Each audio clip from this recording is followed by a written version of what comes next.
नमस्कार दोस्तों, आप सभी लोगों का हार्दिक स्वागत, अभिनंदन और आभार। आज हम बात करने जा रहे हैं केतु देव इन 12th हाउस।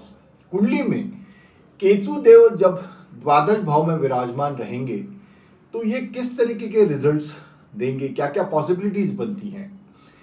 जैसे कि आप लोग जानते हैं, केतु देव एक मोक्ष कारक ग्रह है। इनको मटेरियलिस्टिक जीवन से या भौतिक जीवन से कुछ लेना देना नहीं है। इनका पूरा काम इंसान को जीवन की सच्चाइयों से अवगत कराना है, केतु देव का, और स्पिरिचुअलिटी या डिविनिटी की तरफ मोड़ना है।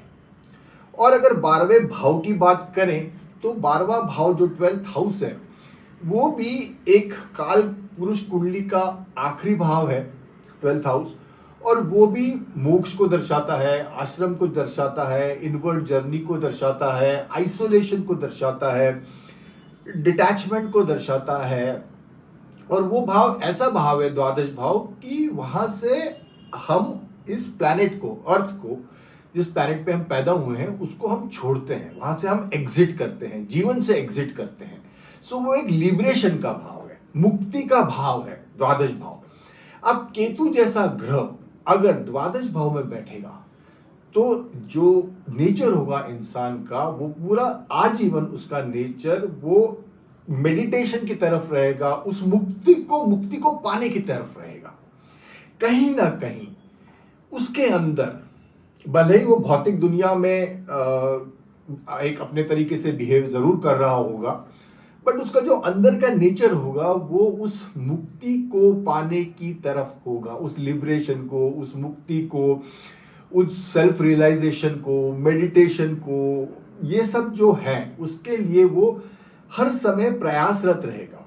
उसको एक वो दिव्य अनुभूति चाहिए है, वो उस दिव्य अनुभूति की खोज में होगा ऐसा इंसान।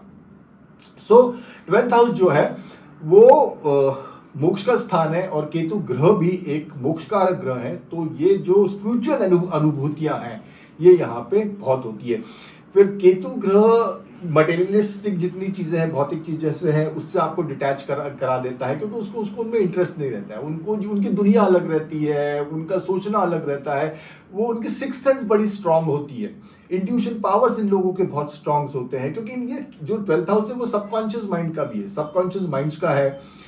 तो इनका सबकॉन्शियस माइंड से ये लोग चलते हैं, इनके सबकॉन्शियस माइंड में इनको सिग्नल्स आते रहते हैं, वाइब्स आती रहती हैं। अच्छा, इनकी जो स्लीप होती है, जो नींद होती है, वो भी डिस्टर्ब रहती है, क्योंकि सबकॉन्शियस माइंड इनका इतना ज्यादा एक्टिव रहता है, उसके